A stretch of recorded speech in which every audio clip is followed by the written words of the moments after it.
नित्यं गुरुं शङ्कररूपिणो यमाश्रितो हि वक्रोऽपि चन्द्रः सर्वत्र वन्द्यते वन्दवगुरुपदकञ्ज कृपा सिन्धु नररूपहरि महामोहतम पुञ्ज जासु बचन रवि कर निकर जासु बचन रवि कर निकर. જય સિયારામ. બધાને પ્રણામ. આપણે ગઈ વખતે જોતા હતા સનાતન ધર્મના 8 લક્ષણો આપણે જોયા. સત્ય, ઋત, યજ્ઞ, કર્મ, ધ્યાન, મોક્ષ, પુનર્જન્મ અને પૂર્વજન્મ. અને છેલ્લું 8મું વર્ણાશ્રમ. 4 વર્ણ અને 4 આશ્રમ. આ સનાતન ધર્મના બાપુએ 8 લક્ષણો ગણાવ્યા. આગળ જોઈએ. બાપુ કે છે સનાતન ધર્મ. સનાતન એટલે શું? ધર્મ નહીં, સનાતન. સનાતન શબ્દનો અર્થ શું શબ્દ અને સનાતન શબ્દના પર્યાયી અર્થો કયા? સનાતન કોને કહેવાય? સનાતન કઈ વસ્તુને કહેવાય? તો બાપુને બધા સનાતન ધર્મના શબ્દકોશમાંથી જે બધા અર્થો હોય જુદા જુદા, એ અર્થો બાપુને આવ્યા. એમાંથી બાપુએ થોડાક અર્થોની ચર્ચા કરી. પહેલું કીધું કે સનાતન એટલે શાશ્વત. સનાતન એટલે શાશ્વત, જે હતું, જે છે અને જે હંમેશા રહેશે, એ વસ્તુને આપણે શાશ્વત વસ્તુ કહેવાય. તો કે સનાતન એટલે શાશ્વત. ગીતામાં સનાતન શબ્દ 7 વાર આવે છે. બાપુ કહે છે ગીતામાં સનાતન શબ્દ 7 વાર, અને શાશ્વત શબ્દ ગીતામાં 10 વાર આવે છે. રામચરિતમાનસમાં ખાલી શાશ્વત શબ્દ છે, અને શાશ્વત શબ્દ આખા રામચરિતમાનસમાં બાપુ કહે છે કે 2 જ વાર આવ્યો છે. એક વખત અરણ્યકાંડમાં નમામિ ભક્તવત્સલમ કૃપાલુશીલ કોમલમ ભજામિ તે પદાંબુજં અકામિનાં સ્વધામધં તમેક અદ્ભુતં પ્રભુ નિરીહમીશ્વરં વિભું જગદ્ગુરું ચ શાશ્વતં તુરીયમેવ કેવલં નમામિ ભક્તવત્સલં કૃપાલુશીલ કોમલમ જગદ્ગુરુ ચ શાશ્વતમ. ત્યાં અરણ્યકાંડમાં અત્રિ સ્તુતિમાં પહેલી વખતે શાશ્વત શબ્દ આવ્યો રામચરિતમાનસમાં. અને બીજો શાશ્વત શબ્દ આપણે લગભગ બધા જ જાણીએ છીએ, સુંદરકાંડમાં. શાંતમ શાશ્વતમ પ્રમેયમનગમ નિર્વાણ શાંતિ પ્રદમ બ્રહ્મા શંભુ ફણીન્દ્ર સેવ્ય મનીષમ વેદાંત વેદ્યમ વિભુમ. સો 2 જ વખત બાપુ કહે છે શાશ્વત શબ્દ આવ્યો. એક અરણ્યકાંડમાં અત્રિ સ્તુતિમાં અને સુંદરકાંડની શરૂઆતમાં. અત્રિ સ્તુતિ બાપુ કહે છે કે એક અદ્ભુત સ્તુતિ છે. અત્રિ સ્તુતિને રોજ ગાવી જોઈએ આપણે, જો બની શકે તો. કારણ કે અત્રિ અત્રિ એ એક એવા ઋષિ છે ત્રિગુણાતીત, અને ત્રિગુણાતીત એવા અત્રિ ઋષિએ રામની એનું સ્તુતિ ગાય છે.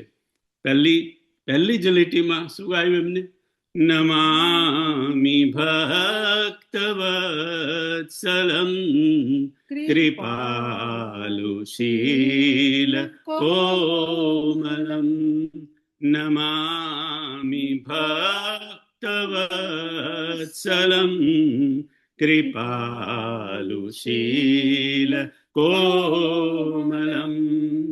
તો બાપુ કે છે કે અત્રિ રામની સ્તુતિ કરે છે, અને પહેલી જ લીટીમાં કીધું નમામિ ભક્ત વત્સલમ.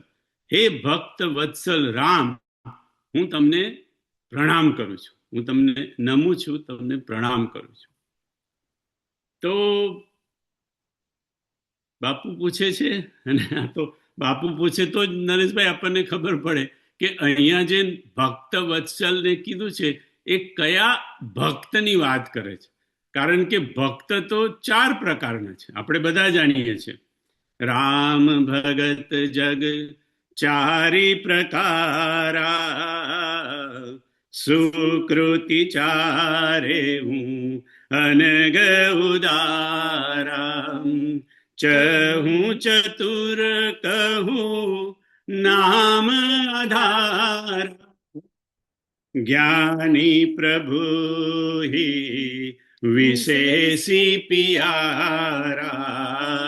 રામ ભગત જગ 4 પ્રકાર. નામ મહિમામાં આપણે ગાઈએ છીએ કે આમ ભક્ત તો 4 પ્રકારના છે.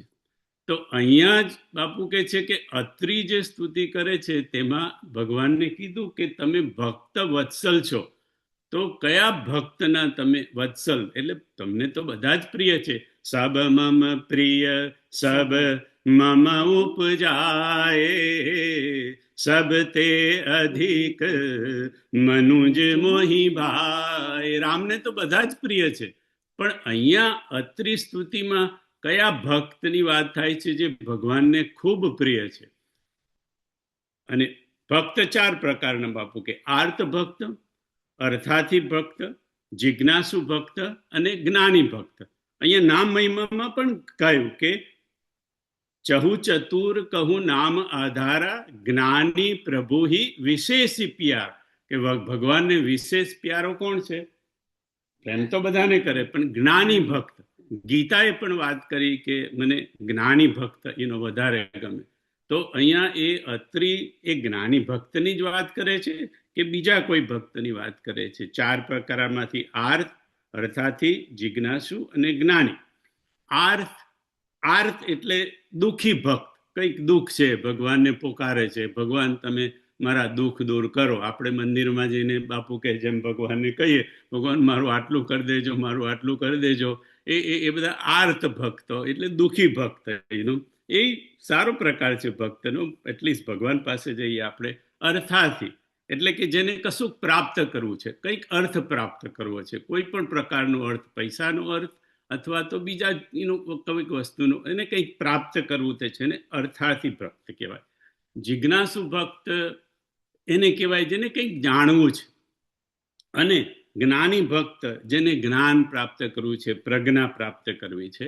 અને આ 4 ભક્તમાંથી તુલસીદાસજીના કહેવા પ્રમાણે તો જ્ઞાની ભક્ત ભગવાન તમને વધારે પ્યારો છે. ગીતામાં જ્ઞાની ભક્ત વધારે પ્યારો છે. પણ આ અત્રિનો અર્થ અહીંયા શું હશે? અત્રિ કયા ભક્તની વાત કરતા હશે? તો બાપુ કે પહેલા આપણે અત્રિને સમજવું પડે. અત્રિ કોણ છે?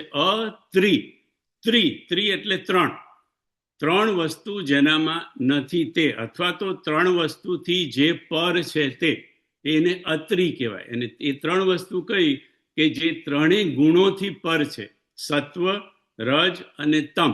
એ 3 ગુણથી જે પર છે એનું નામ અત્રિ. જેવી રીતે આપણે અહિંસા કહીએ તો અહિંસા એટલે શું? તો કે જે હિંસાથી જે જુદું છે, પર છે, તેને અહિંસા કહેવાય. જેમ આપણે અજ્ઞાન કોને કહેવાય? તો જ્ઞાનથી જે પર છે તેને અજ્ઞાન કહેવાય. એવી રીતે અત્રિ જે 3થી પરે છે, એને 3 ગુણોથી જે પરે છે તેનું નામ અત્રિ. તો બાપુ કે છે અહીંયા એટલું યાદ રાખવું કે અત્રિ સ્તુતિ કરે છે. કોણ? કે જે ત્રણેય ગુણોથી પર છે એ અત્રિ ભગવાનની સ્તુતિ કરે છે. તો અહીંયા અત્રિનો ટોન, અહીંયા અત્રિનો કહેવાનો મતલબ એવો છે કે ભગવાન તમને એ ભક્ત વધારે પ્રિય છે કે જે ત્રણેય ગુણોથી મુક્ત છે. સત્વથી, તમથી તો મુક્ત થવાનું જ છે, તમો ગુણથી. રજોગુણથી પણ ધીરે ધીરે ધીરે બધી આપણી પ્રવૃત્તિ ઓછી કરીને રજોગુણથી પણ મુક્ત થવાનું છે. પણ બાપુ કહે છે કે સત્વગુણથી પણ, સત્વગુણ, ગુણ એટલે રસ્સી, બંધન, એટલે સત્વગુણ પણ એક પ્રકારનું બંધન છે. અહંકારનો ખતરો છે સત્વગુણમાં પણ. એટલે સત્વગુણ પણ અત્રિ એવા એક ઋષિ છે જેને ત્રણે ત્રણ ગુણોને છોડેલા છે. એવા અત્રિ ભગવાનને અહીંયા કહે છે કે તમને એ ભક્ત વધારે પ્રિય છે કે જે ત્રણે ત્રણ ગુણોથી મુક્ત છે, જેને તમો ગુણ પણ છોડ્યો છે, રજોગુણ પણ છોડ્યો છે અને સત્વગુણને પણ એમ કે તમે છોડ્યો છે. તો આ ગુણાતીત ભક્ત અત્રિની આ સ્તુતિ છે. મહાકાલના મંદિરમાં પણ આવા એક પરમ સાધુએ શિવની સ્તુતિ કરી છે. આપણે જાણીએ છીએ કે રુદ્રાષ્ટકમમાં પરમ સાધુએ એની સ્તુતિ. પણ અહીંયા બાપુએ એક વસ્તુનું ઉદ્ઘાટન કર્યું, આપણને જણાવી, કદાચ કૃપા કરી કે બાપ મને માનસમાં અત્રિ અને જે સાધુએ, આ પરમ સાધુએ પણ જે સાધુ અને ઋષિ મુનિઓએ જે સ્તુતિ ગાઈ છે એમનો ટોન, એમનો ધ્વનિ મને સંભળાય છે. અને ખાસ ભગવાન કરે કે તમને પણ એનો એ ટોન સંભળાય.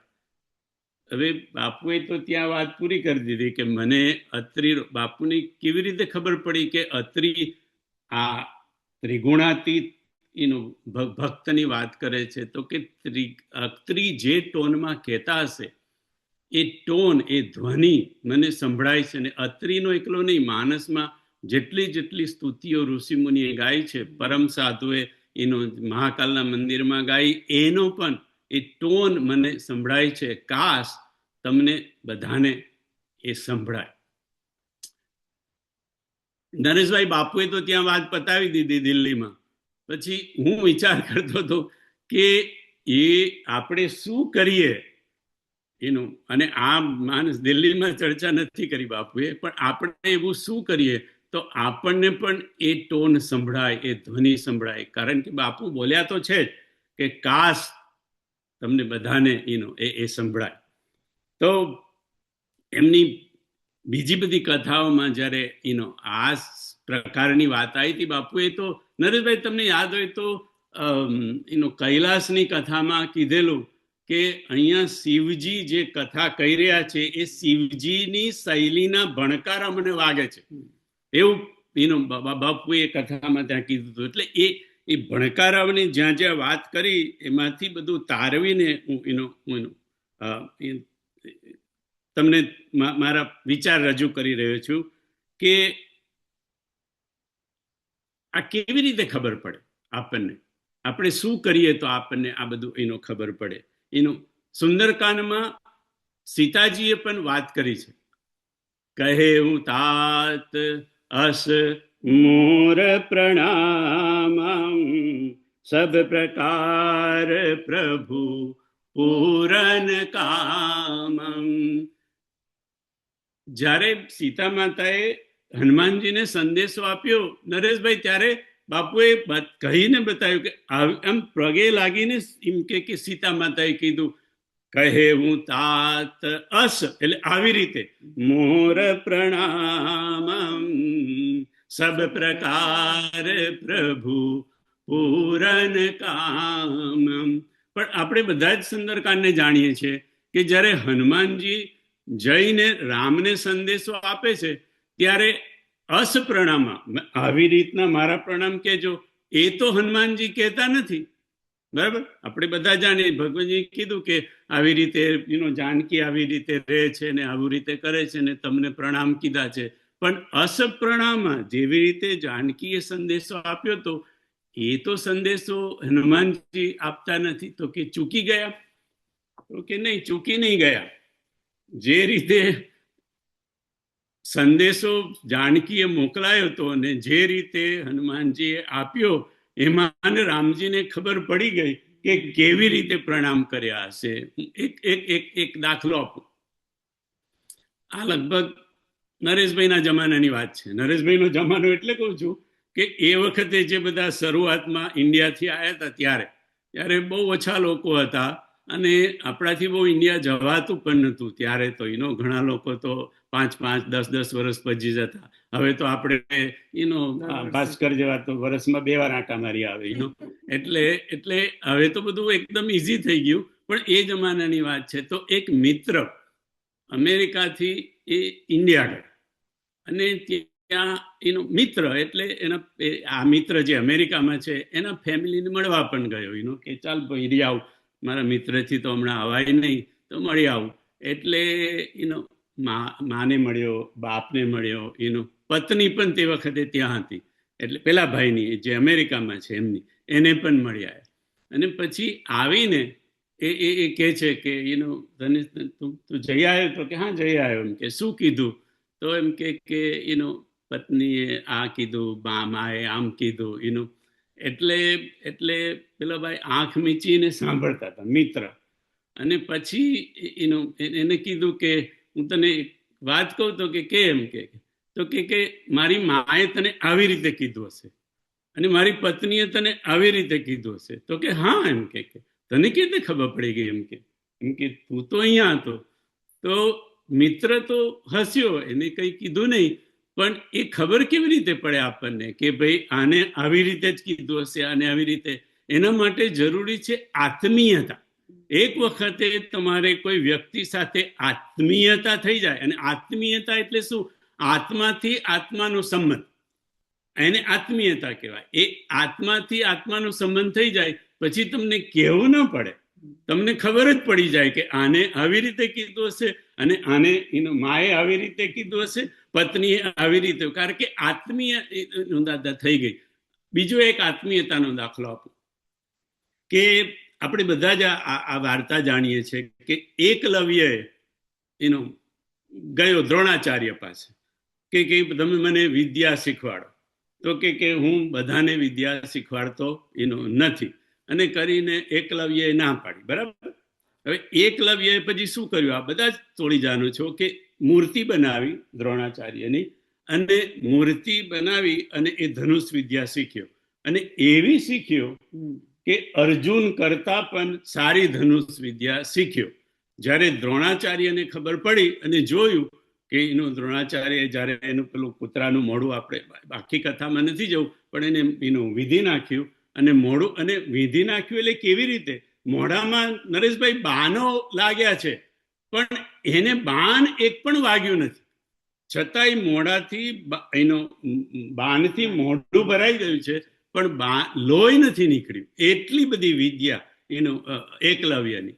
અને દ્રોણાચાર્યને થયું, ઓ આ તો મારા શિષ્ય કરતા પણ, અર્જુન કરતા પણ આગળ વધી જશે.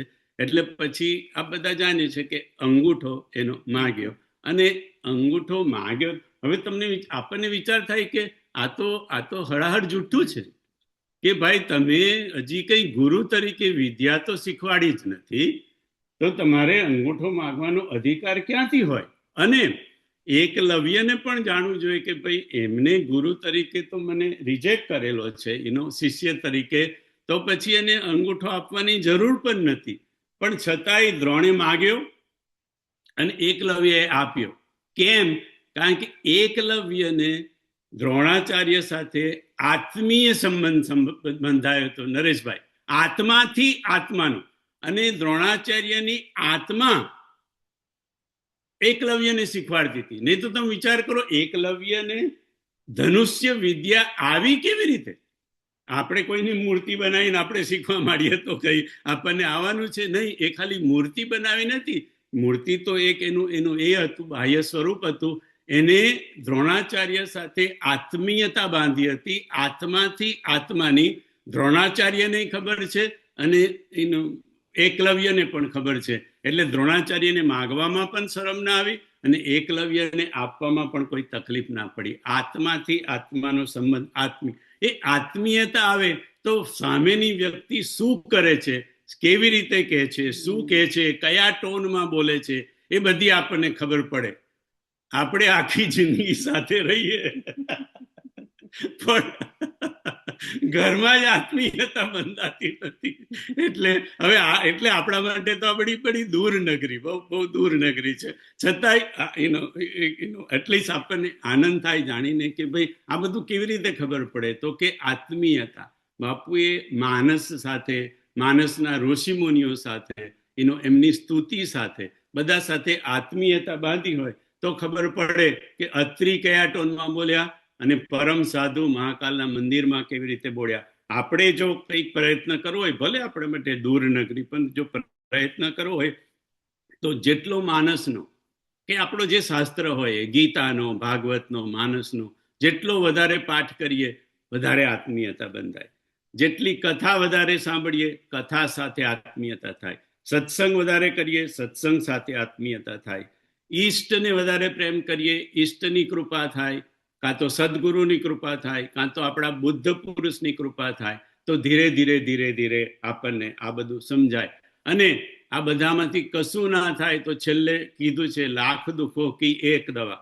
હરિનું નામ લઈએ તો ધીરે ધીરે ધીરે ધીરે આ બધું જ આપણને ઉકલવા માંડે.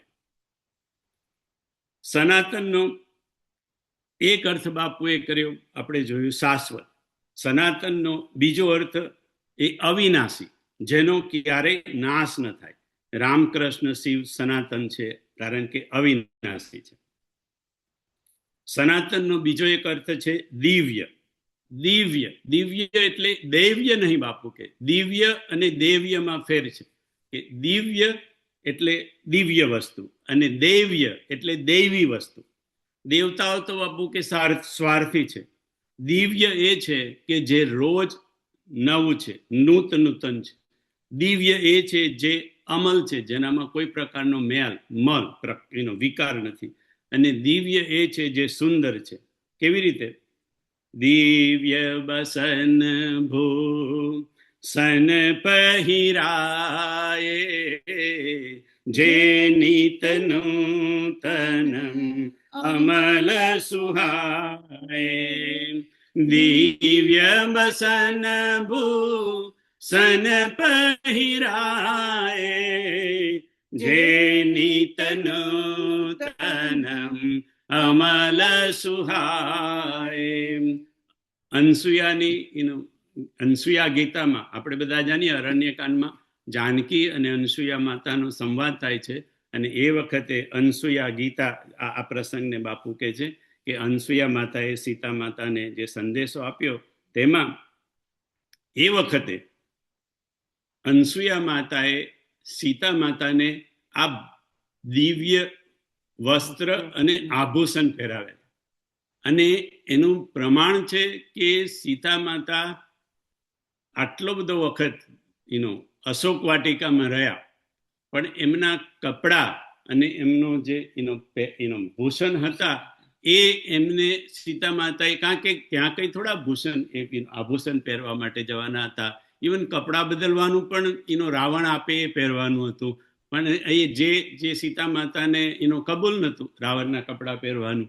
તો એવું કે છે, આપણી મગજમાં ઉતરે કે ના ઉતરે, પણ એ કે છે કે 9 મહિના આ જે અનસુયા માતાએ જે કપડા પહેરાવેલા હતા એ એવા હતા કે જે રોજ નૂતન, જે રોજ નવા થાય અને એમ કે એનો સુંદર ના સુંદર રહે. એટલા માટે અહીંયા લખ્યું છે, દિવ્ય બસન ભૂષણ પહેરાય. અને કેમ પહેરાવ્યા દિવ્ય બસન ને ભૂષણ?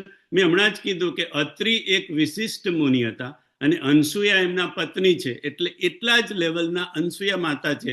અનસુયા માતાની કથા તો આપણે કહી છે કે જેને 3 દેવતાઓને બાળક બનાવી દીધા, એ અનસુયા માતાની વાત થાય છે. કે અનસુયા માતા એટલા કે એમને ખબર છે કે હવે આગળ શું થવાનું છે. એટલા માટે અત્યારથી જ સીતા માતાને દિવ્ય બસન ભૂષણ પહેરાય, જે નિત નૂતનમ અમલ સુહાય. સનાતનનો એક અર્થ છે દિવ્ય. સનાતનનો બીજો એક અર્થ છે જે સદા એક રૂપ છે, જેનું રૂપ ક્યારેય, એનું સ્વરૂપ ક્યારેય બદલાય નહીં, એ વસ્તુને સનાતન કીધી. સનાતનનો એક અર્થ બાપુએ કીધું કે સનત કુમાર. હવે સનત કુમારો જે છે બધા, એ સનત કુમારોમાંથી નરેશભાઈ એક સનત કુમારનું નામ સનાતન છે. આપણે એને બધાને સનત કુમારો કહીએ, પણ એક સનાતન સનત કુમારનું નામ છે સનાતન. સૂર્યનું એક નામ સનાતન છે, એટલે સૂર્યને પણ સનાતન કહેવાય છે. સૂર્યના 108 નામ છે બાપુ કે છે. સૂર્ય કો, રવિ કો, ભાસ્કર કો, ભાનુ કો, આ બધા ઘણા બધા સૂર્યના નામ છે. એમાંથી સૂર્યનું એક નામ છે સનાતન. સનાતનનો એક અર્થ બાપુ કીધું કે થાય બ્રહ્મચારી. જે બ્રહ્મચારી એટલે જેનું બ્રહ્મમાં જ રમણ છે, એને બ્રહ્મચારી કહેવાય. આપણા ઋષિમુનિઓ પણ બ્રહ્મચારી કહેવાય, કે કારણ કે એ બ્રહ્મમાં જ રમતા રહ્યા, એ સનાતન છે. સનાતનનો એક બીજો પર્યાયી અર્થ કીધો બ્રહ્મ. એટલે બ્રહ્મ કોઈ એટલે કે રામ, કૃષ્ણ, શિવ, દુર્ગા, એ બધા બ્રહ્મ તત્વ જે છે એ બધા સનાતની છે. આટલા અર્થો બાપુએ કીધું કે અર્થો તો ઘણા છે, પણ આમાંથી થોડા થોડા મુખ્ય સનાતનના અર્થો લઈ અને બાપુએ આપણને વાત કરી. કોઈકે પ્રશ્ન પૂછ્યો કે બાપુ, ભરોસો કોને કહેવાય? ભરોસો કો કે વિશ્વાસ કો? એને કોને ભરોસો કહેવાય, કોને વિશ્વાસ કહેવાય? તો બાપુએ આ દાખલો બીજી એક કથામાં આપ્યો હતો, એ હું જોડી દઉં છું જોડે, કે એક પરિવાર યાત્રા કરવા માટે જવાનું હોય, પ્રવાસે જવાનું હોય, અને આખા ઘરના બધા જ લોકો યાત્રાની, પ્રવાસની તૈયારીમાં લાગી ગયા હોય. આપણે જેવી રીતે બેગો ભરીએ ને જે બધું કરીએ, બધું ખાવાનું ભરીએ, ભાથું, જે બધું, એ બધા એમાં ક્યાંય પણ ઘરનું જે નાનું બાળક હોય એ તો એની મસ્તીમાં જ હોય. એને ન બેગ ભરવાની હોય, ન કશું ખાવાનું લેવાનું હોય, ઇવન એની ચોકલેટ લેવાની હોય તે એને ન લેવાની હોય. કારણ કે એને ખબર છે કે મારી મમ્મી એમ કે બધું મારા માટે કરી દેશે. હવે તમે વિચાર કરો કે યાત્રા તો બાળકને જાતે જ કરવી પડશે, બરાબર? યાત્રા તો બાળકને જાતે, એટલે યાત્રામાં બધે જવું પડશે તો બાળકને જવું જ પડશે ને, કઈ માં નથી જઈ આવવાની. એટલે જવાનું છે તો બાળકને પણ યાત્રામાં, પ્રવાસમાં પણ પ્રવાસની કે યાત્રાની કોઈ ચિંતા બાળકને નથી. બાપુ કે છે આનું નામ ભરોસો. કે જીવનની યાત્રા તો આપણે જાતે જ કરવી પડશે. જીવનનો પ્રવાસ કો કે જીવનની યાત્રા કો, એ તો આપણે જ કરવો પડશે. પણ ભરોસો હોય કે મને શું ચિંતા, મારો સદગુરુ બેઠો છે ને, મારો બુદ્ધ પુરુષ બેઠો છે ને, મારો ઈષ્ટ બેઠો છે ને. નરસિંહ મહેતાએ જીવનની યાત્રા આવી રીતે કરી, સુદાયમાએ જીવનની યાત્રા એવી રીતે કરી. ભલે આપણા માટે બડી દૂર નગરી છે, પણ છતાંય સમજવા માટે કે એનું નામ બાપુ કે છે કે ભરોસો. કરવાનું છે તો આપણે જ, યાત્રા તો આપણે જ કરવાની છે, પણ એની કોઈ પણ પ્રકારની ચિંતા ના હોય. મારી ચિંતા એ કરે, એનું નામ વિશ્વાસ, એનું નામ ભરોસો. સહિત સમાજ તુમ્હારા હમારા, ઘર બન ગુરુ પર સાદ રખવારા. સહિત સમાજ તુમ્હારા હમારા, ઘર બન ગુરુ પર સાદ રખવારમ. રામજી ભરતજીને કહે છે અયોધ્યાકાંડમાં કે સહિત સમાજ, આખા સમાજની સાથે, બધાને લઈને તુમ્હારા હમારા, તારું અને મારું, એ બધું એમ કે ઘર બન, તું ઘરમાં રહીશ ત્યાં અયોધ્યામાં, અને હું અહીંયા વનમાં રહીશ. ઘર બન ગુરુ પ્રસાદ. ગુરુ પ્રસાદનો બાપુએ કીધું કૃપા. ગુરુની કૃપા જ બધું કરશે. ઘરમાં તું રહીશ, મહેલમાં, ભવનમાં, અયોધ્યામાં, ત્યાંય ગુરુની કૃપા કામ કરશે. અને હું અહીંયા વનમાં રહીશ તો વનમાં પણ ગુરુની કૃપા. તારે કોઈ આટલો બધો ભાર લઈને, કારણ કે ભરતજી બહુ ચિંતામાં હતા, એટલે રામજી કહે છે કે આ બધો ભાર લઈને ફરવાની જરૂર નથી ભાઈ ભરત. સહિત સમાજ તુમારા હમારા, ઘર બન ગુરુ પર સાડ રખવારા. આવો ભરોસો જો આપણને આવી જાય કે આપણે ઘરમાં રહીએ કે વનમાં રહીએ, વનમાં એટલે વનમાં તો નથી જવાનું, પણ 51માં 52માં 53માં જે કોઈ જે એ વનમાં જ્યારે આપણે ફરતા હોય ત્યારે આપણે ચિંતા કરવી નહીં, ભાઈ મારી ચિંતા મારે ગુરુ કરે, ગુરુની કૃપા બધું મારું કરશે. તો એનું નામ છે ભરોસો. ભરોસો દ્રઢ ઈન ચરણન કેરો. બસ.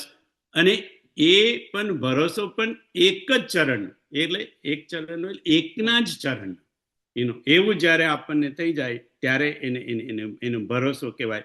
નરસિંહ મહેતા જેવો ભરોસો, સુદામા જેવો ભરોસો કદાચ આપણામાં ના આવે, પણ ધીરે ધીરે ધીરે આપણા ઈષ્ટ પર, આપણા સદગુરુ પર, આપણા બુદ્ધ પુરુષો પર આપણે જો ભરોસો કરીએ તો ખરેખર એમ કે એની કૃપા આપણને કામ આવે. બુદ્ધ પુરુષ અને આપણા સદગુરુ પર દ્રઢ ભરોસો એ જ જીવન મુક્તિ છે. એને જીવન મુક્તિ, કારણ કે પછી જીવનની કોઈ ચિંતા નહીં આપણે, એટલે જીવન તો આપણે જીવવાનું, પણ એ એક જીવતી જીવતા જીવનની એક મુક્તિ છે. શ્રદ્ધા જો આપણામાં આવી જાય તો મુક્તિ આપણી મુઠ્ઠીમાં આવી જાય. વિશ્વાસ જો આપણામાં આવી જાય બાપુ કે તો મુક્તિ મુઠ્ઠીમાં આવી જાય. અને ભરોસો આપણામાં આવી જાય તો મુક્તિ આપણી મુઠ્ઠીમાં આવી જાય. જરૂરી છે શ્રદ્ધા, વિશ્વાસ અને ભરોસો. આ ત્રણ વસ્તુ આપણામાં આવી જાય. અને આને જ બતાવવા માટે બાપુ કે રામચરિતમાનસ એ રહસ્યમય ગ્રંથ છે. એક વાર્તા તો છે જ, પણ રહસ્યમય ગ્રંથ છે. અને આ જ ક્રમમાં રામચરિતમાનસ આપણને સંદેશો આપવા માટે પ્રયત્ન કરે છે કે પહેલા જીવનમાં શ્રદ્ધા આવે, અને એ જ શ્રદ્ધા આપણા હૃદયમાં આવે, આપણા જીવનમાં આવે. અને એ સમજાવવા માટે જ આખો સતીનો અને પાર્વતીનો પ્રસંગ છે. પાર્વતી શ્રદ્ધા છે, એટલે સતી ને પાર્વતીનો પ્રસંગ રામચરિતમાનસમાં પહેલો આવ્યો. પછી એ પાર્વતીના, સતીના અને પછી પાર્વતીના શ્રદ્ધા સાથે વિશ્વાસ સાથે લગ્ન થયા. એટલે પહેલા જીવનમાં શ્રદ્ધા આવી, પછી વિશ્વાસ સાથે શ્રદ્ધાના લગ્ન થયા. અને શ્રદ્ધા અને વિશ્વાસના મિલનથી જે એમ કે સંતાન પેદા થયું એનું નામ ભરોસો. એટલે આપણા જીવનમાં પણ આ ક્રમમાં આવે. એટલા માટે રામચરિતમાનસમાં પહેલા સતીની કથા, પછી શિવ ને પાર્વતીના વિવાહની, અને પછી એમના પુત્રની.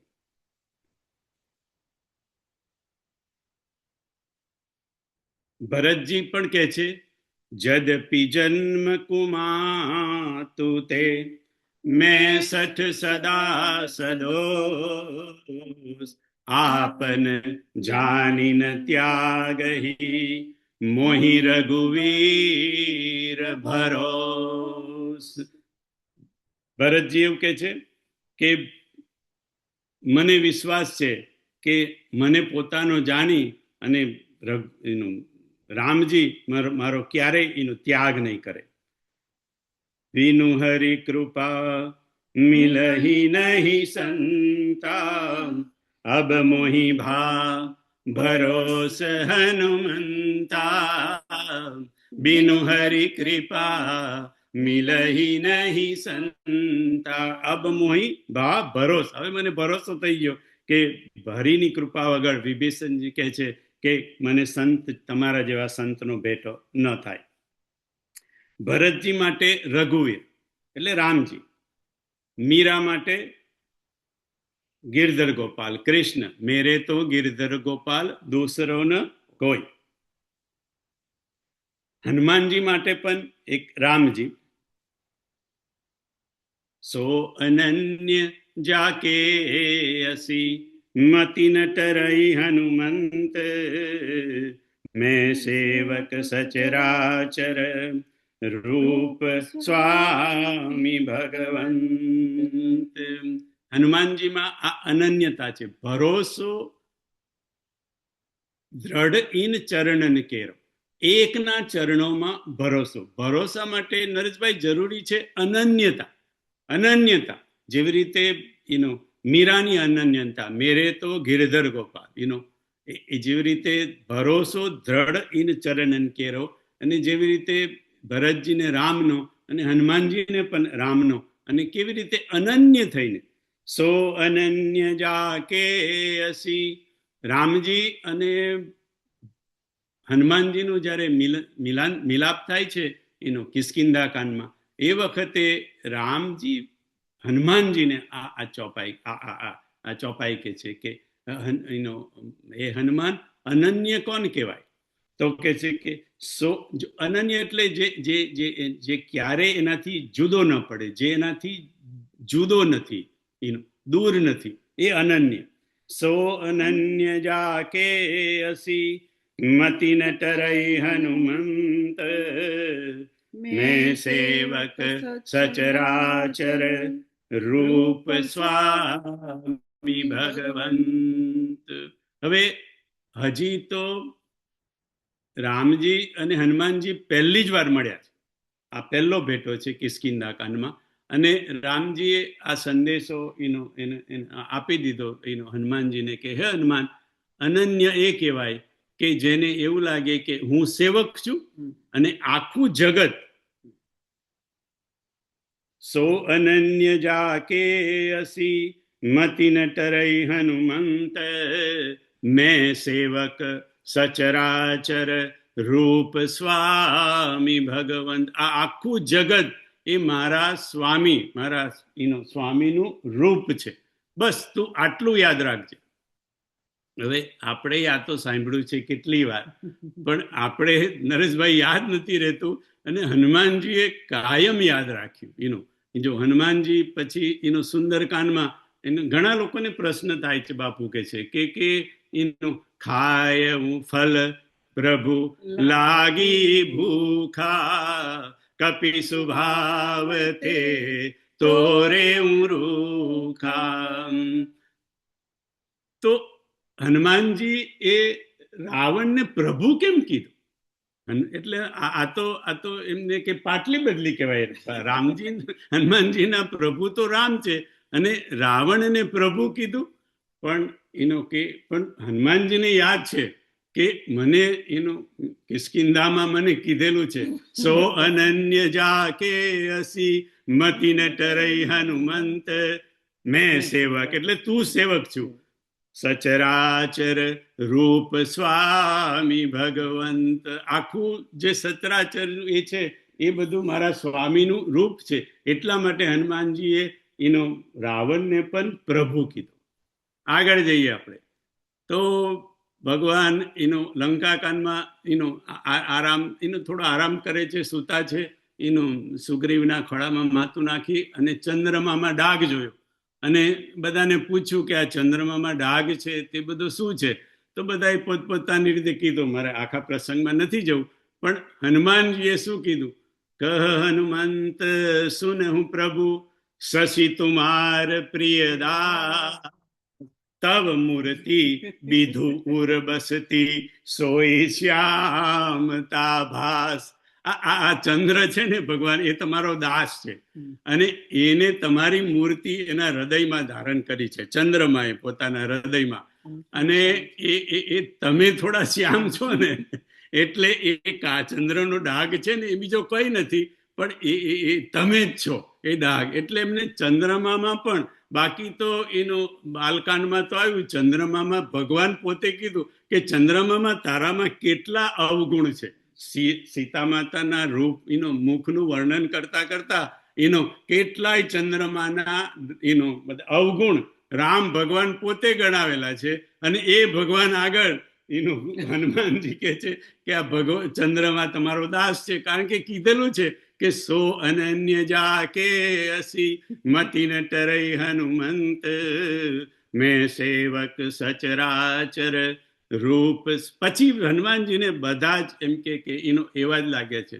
હવે તમે તો નહીં પૂછો, પણ બાપુએ ઘોડા ઉભા કરેલા એટલે હું ગોળ થોડા ઉભા કરું. તો તમે થશો કે જો બધામાં જ એને એ કર્યા તો પછી એમ કે આ બધાને પછી સુંદરકાંડમાં માર્યા કેમ અને લંકા કાંડમાં બધાને માર્યા કેમ? જો બધામાં જ રામ દેખાતા હોય તો એમ કે એનું તો કે બધામાં રામ દેખાય એ તો ખરું, પણ જ્યારે મારા રામનું કામ આવે કે જ્યારે મારા રામની આડે કોઈ આવે એનું એટલે એ બધા એક્સેપ્શન, છૂટ. કઈ કેટલી છૂટ કે રામની આડે કોઈ આવે કે રામે જ્યારે મને કીધું હોય ત્યારે. નરેશભાઈ, રામચરિત માનસમાં એટલા બધા રહસ્યો છે, એ જ્યારે બાપુ ખોલે ને તો આપણને ખબર પડે. આ લંકાકાંડનો પ્રસંગ આવ્યો, મારવાનું તો યાદ આવ્યું કે યુદ્ધ પછી બધા જ લોકો મરી, એટલે કેટલા બધા લોકો મરી ગયા. વાનર રીચ કેટલાય બધા મરી ગયા. રાક્ષસો તો લગભગ બધા જ ખલાસ થઈ ગયા. રાવણનું તો આખું કુટુંબ ખલાસ થઈ ગયું, બરાબર. પછી ભગવાન પાસે બધા સ્તુતિ કરવાયા દેવતાઓ, અને ઇન્દ્ર પણ સ્તુતિ કરવાયા. તો ઇન્દ્ર કે છે ભગવાન મારે લાયક કોઈ કામકાજ હોય તો મને બતાવજો. એટલે ભગવાને કીધું કે ઓકે ચાલ, તું હવે પૂછે છે તો એક કામ કર કે આ તારા પાસે અમૃતનો કુંભ છે ને, તે જરા અમૃતની થોડીક વર્ષા કર. એમ કે એટલે એમ કે આ બધા આ વાનર ને રીછ બધા એમ કે આ બધા એમ કે મારું કામ કરતા કરતા મરી ગયા છે ને, એટલે એમ કે મારે બધાને જીવડાવવા છે. એટલે ઇન્દ્ર તો ઉપર ગયો એનો કુંભ લઈને, અને એમ કે એને અમૃતની વર્ષા કરી. એટલે બધા વાનર ને રીછ બધા આળસ મરડીને ઊભા થઈ અને ભગવાન પાસે આવી ગયા, એટલે બધા જીવી ગયા. પણ હવે તુલસીદાસજી કે જે વર્ષા તો આખા બધા પર થઈ હતી, તો નિશિચર બધા રાક્ષસો, તો કે રાક્ષસો એમ કે એમ કે બધાના રામાકાર મન બધા રામમાં ભળી ગયા હતા, એટલે બધાને મોક્ષ મળી ગયો. એટલે એ લોકો મોક્ષ પામી ગયા. અને આ એમ કે આ રીછ ને વાનર એમ કે ઉઠીને ભગવાન પાસે આવી ગયા. તો આપણે થાય કે રીછ વાનર ને તો એ લોકોને મોક્ષ ના મોક્ષ મળી જવો જોઈએ. મોક્ષ જો પેલા લોકોને મળી ગયો તો, અને અમૃતની વર્ષા થઈ, એટલે એમ કે અને ત્યાં ચોપાઈ છે નરેશભાઈ કે સુર અંશિક સબ કપી અરુરીછા જીએ સકલ રઘુપતિ કી ઈચ્છા. ભગવાનની ઈચ્છા હતી એટલે એમ કે આ બધા એમ કે જીવતા થઈ ગયા. અને એમ કે ઇન્દ્રએ પછી એની ઉપર એમ કે અમૃત વરસાયું, ને ભગવાનની ઈચ્છા પણ હતી એટલે બધા જીવતા થઈ ગયા. પણ આપણે થોડુંક આગળ જવું જોઈએ. મને અનિલ કુમાર ઘણી વાર કે ને કે કાકા તમે આ બધા ડોટ શાળા જોડી આપો છો. તો હવે બાલકાંડનો એક ડોટ લઈએ આપણે, અને આ લંકાકાંડના ડોટ જોડે અનિલ કુમાર જોડી દઈએ આપણે. તો બાલકાંડનો ડોટ કયો છે? ડોટ એક મિનિટ, હા, મારે જોવો પડશે.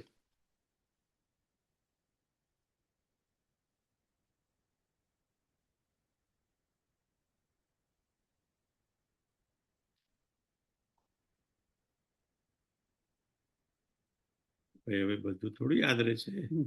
નિજ લોક કહી બીરંચી ગયે, લેવ નહીં હઈ શિખાઈ, બાનર તનુ ધરી ધરી મહી, હરિપદ સે વહુ જાય. જયારે ભગવાનનો જન્મ થયો, રામ જન્મ થયો, ત્યારે પછી બ્રહ્મા કહે છે બધાને કે હવે તમે બધા વાનર ને રીછનું રૂપ ધરી અને બધા તમે પૃથ્વી પર જાઓ અને ભગવાન આવે એની પ્રતીક્ષામાં રહો. તો હવે જો આ બધા ભગવાન દેવતાઓના અંશ હોય તો મરવાના ક્યાં હતા? દેવતાઓ તો અમર છે. એટલે એ ખાલી આડા જ પડેલા હતા નરેશભાઈ, કોઈ મરેલા નતા. કારણ કે આ તો અહીંયા બાલકાંડમાં કહેલું છે કે ગયે દેવ સબ નિજ નિજ ધામા, ભૂમિ સહિત મન કહું વિશ્રામ, જો કछु બ્રહ્મા આય સુદીના, હર્ષે દેવ બિલંબન કીના બનચર દેહ દરીચિતિ માહી અતુલિત બલ પ્રતાપતિન પાહી ગિરિ તરુનખ યુદ્ધ સબ બીરા હરિ માર્ગ ચિત વહી મતિ ધીરા હરિ માર્ગ ચિત વહી મતિ ધીરા. રામ જન્મ વખતે જ નક્કી થઈ ગયું હતું કે તમે બધા વાનર ને રીછનું રૂપ લઈ લઈને જાઓ અને એમ કે તમે ભગવાનની પ્રતીક્ષા કરો. એ જ બધું ટોળું ભગવાન આવ્યા એટલે ત્યાં આગળ આવ્યું, કિષ્કિંધામાં આવ્યું અને એ જ ટોળું લઈને ભગવાન લંકામાં ગયેલા. એટલે પછી મરવાનો તો કઈ સવાલ જ હતો જ નહીં. આ તો ખાલી કેવલ સક્રહી દિનહી બડાઈ. ભગવાને ખાલી એના સેવક ઇન્દ્રએ ભગવાનને કીધું, ભગવાન મારે લાયક કઈ સેવા, તો ખાલી એ ઇન્દ્રને બડાઈ આપવા માટેનો આખો આ પ્રસંગ છે. તો સો અનન્ય જાકે અસી મતિ ન ટરઈ હનુમંત મેં સેવક સચરાચર રૂપ રામી ભગવંત. હનુમાનજીમાં અનન્યતા છે, અત્રિમાં પણ અનન્યતા છે. બસ સાધકને આટલું જ સમજમાં આવી જાય કે મારું બધું એ જ કરી દેશે, મારું બધું એ જ કરી દેશે. આટલું જો સમજ આવી જાય તો એનું નામ ભરોસો. ભરોસામાં કોઈ બાપુ કે વિકલ્પ ના હોય, ભરોસામાં સેકન્ડ થોટ ના હોય, ભરોસામાં કોઈ ડર ન હોય અને ભરોસામાં કોઈ ચિંતા ન હોય. અસ મોહી સબ વિધિ ભૂરી ભરોસો કીએ વિચારું સોચ ખરોસો. અસ મોહી સબ વિધિ ભૂરી ભરોસો. ભરતજી કે છે મને આવી રીતે ભૂરી એટલે સંપૂર્ણ ભરોસો મને છે અને હું જો વિચાર કરું ત્યારે મને થાય છે કે ડર ન ખરોસો. મને જરાક પણ ડર નથી. ખરોસોનો અર્થ બાપુએ કર્યો. ખરોસ એટલે આપણે કહ્યું સ્કીન પર થોડું ઘસાય ને એને ખરોસ કહેવાય. એમ સ્કીન તૂટી પણ ના હોય, ખાલી લીટી પડી હોય એને ખરોસ કહેવાય. બાપુ કે એક લીટી જેટલો પણ એમ કે ચિંતા, ડર ન ખરોસો, એટલો પણ ડર ન હોય એનું નામ એમ કે ભરોસો. જરા કે ચિંતા નહીં. જેટલો બાળકને મા પર ભરોસો એટલો જ જ્યારે આપણને સાધકને આપણા સદગુરુ પર, બુદ્ધ પુરુષ પર ભરોસો આવે ત્યારે મુક્તિ આપણી મુઠ્ઠીમાં આવી જાય અને જીવનની યાત્રા બિલકુલ કોઈ ચિંતા વગર પાર થઈ જાય. સનાતન ધર્મનું મૂળ, સનાતન ધર્મનો પાયો, એને સમજાવતો એક શ્લોક છે બાપુ કે સનાતન ધર્મનું મૂળ શું અને સનાતન ધર્મનો પાયો શું, કોને કહેવાય, એને સમજાવતો એક શ્લોક છે. એ બાપુએ શ્લોક ગાયો. મૂલમ હિ વિષ્ણુદેવાનામ યત્ર ધર્મ સનાતન તસ્ય ચ બ્રહ્મ ગો વિપ્રા સ્તપો યજ્ઞાઃ સદક્ષિણામ. મૂલમ હિ વિષ્ણુદેવાનામ યત્ર ધર્મ સનાતન તસ્ય ચ બ્રહ્મ ગો વિપ્રા તપો યજ્ઞા સદક્ષિણા. એનો અર્થ બાપુએ કર્યો. સનાતન ધર્મ કોને કહેવાય, સનાતન ધર્મનું મૂળ, સનાતન ધર્મનું પાયો કયો, તો કે મૂલમ હિ વિષ્ણુ દેવાના. જે ધર્મનું મૂળ વિષ્ણુ હોય, વિષ્ણુ એટલે વ્યાપક વિષ્ણુ જેને આપણે કહીએ, એ જે ધર્મના મૂળમાં વિષ્ણુ હોય, જે દેવતાઓમાં શ્રેષ્ઠ છે, જેને આપણે મહાન વિષ્ણુ કહીએ, એ વિષ્ણુ એટલે બાપુ કે વિષ્ણુનો અર્થ થાય વિશાળતા. જે ધર્મ વિશાળ છે, જે ધર્મ વ્યાપક છે, જે ધર્મ બધાનો સ્વીકાર કરે છે આકાશની જેમ, એ ધર્મ સનાતન ધર્મ. યત્ર ધર્મ સનાતન તસ્ય ચ બ્રહ્મ ગો વિપ્રા. આગળ કીધું કે સનાતન ધર્મ એને કહેવાય કે જેની અંદર બ્રહ્મ છે. બ્રહ્મ એટલે એનો એક અર્થ પરમાત્મા થાય, અને બ્રહ્મનો બીજો અર્થ બાપુએ કીધો અહીંયા આ શ્લોકમાં બ્રહ્મનો અર્થ છે વેદ. જે ધર્મમાં વેદ છે, બ્રહ્મ છે, ગો છે, જે ધર્મમાં ગાય છે, ગાયનું મહત્વ છે, જે ધર્મમાં ગાયની પૂજા થાય છે, એ ધર્મ સનાતન ધર્મ છે.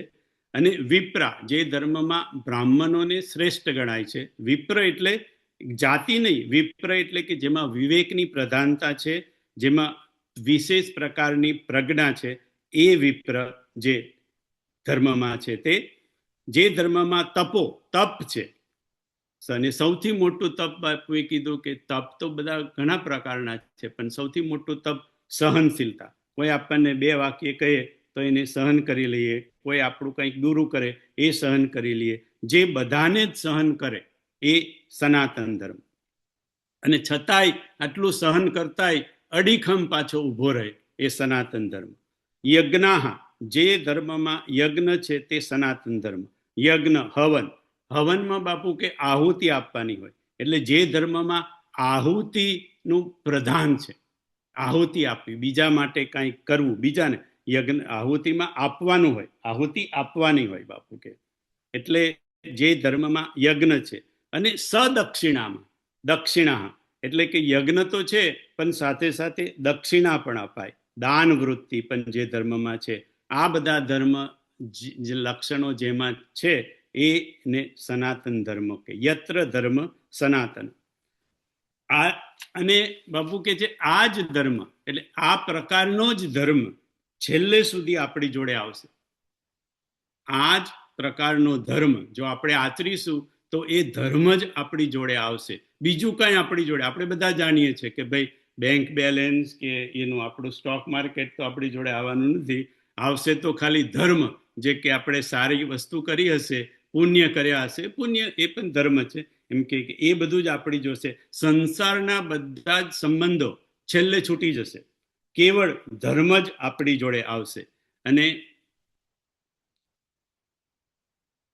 આ જ સમજાવવા માટે બાપુએ વાત કરી કે આપણે બધા જાણીએ છીએ કે મહાભારતમાં સ્વર્ગારોહણની કથા આવે, સ્વર્ગ આરોહણની, કે ભાઈ જ્યારે મહાભારતનું યુદ્ધ પતી જાય તો પછી છેલ્લે પાંડવો એનો બાકી રહી જાય, દ્રૌપદી, અને પછી 5 પાંડવો અને દ્રૌપદી એ લોકો સ્વર્ગ એનો જીવતે જીવતા સ્વર્ગનું આરોહણ કરવા માટે એનો હિમાલયમાં બરફમાં એ લોકો બધા એનો આગળ જાય છે. અને આગળ નીકળ્યા પછી ધીરે ધીરે એક પછી એક બધા જવા માંડ્યા, એટલે પડવા માંડ્યા બરફની અંદર હિમાલયના. સૌથી પહેલા દ્રૌપદી ગઈ, પછી સહદેવ, પછી નકુળ, પછી ભીમ, પછી અર્જુન, ધીરે ધીરે બધા જ ગયા, ખાલી એક ધર્મ એકલા રહી ગયા. હવે કદાચ કોક જગ્યાએ આનો બાપુ કે છે કે એનો ક્રમ કોક જગ્યાએ આમ કે તેમ હોય તો બહુ ક્રમમાં પડવાની જરૂર નથી. ખાલી એટલું યાદ રાખવાનું કે ધર્મ છેલ્લે રહી ગયા. બાકીના જે બધા પાંડવો હતા અને દ્રૌપદી એક પછી ગયા. અને બાપુએ બધાના કારણ પણ ગણાવ્યા કે ભાઈ દ્રૌપદી ગઈ તો દ્રૌપદી પહેલી ગઈ, તો કે દ્રૌપદી પહેલી કેમ ગઈ? તો કે છે કે દ્રૌપદી આમે તો 5 પતિઓની સેવા કરતી હતી, પણ અર્જુન પ્રત્યે એને વિશેષ થોડુંક એનો રાગ વધારે અર્જુન. કારણ કે આમ તો જોઈએ તો ઓરિજિનલી અર્જુન જ એની જોડે પરણ્યો હતો ને, મત્સ્યવેદ જેને કર્યો એની સાથે એનું લગ્ન થવાનું હતું.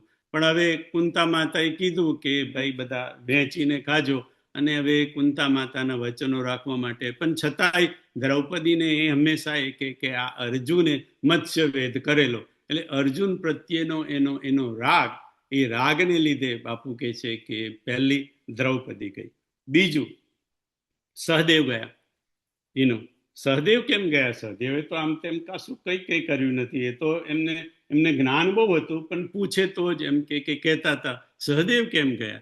તો કે સહદેવને એમને કોઈ પૂછે તો જ જવાબ આપવો, એવું સહદેવનું વ્રત હતું. પણ એમનો જ્ઞાનનો અહંકાર હતો. નરેશભાઈ, જ્ઞાન આવે ને એટલે અહંકાર આવે જ. જ્ઞાન આવ્યું નથી અને અહંકાર આવ્યો નથી.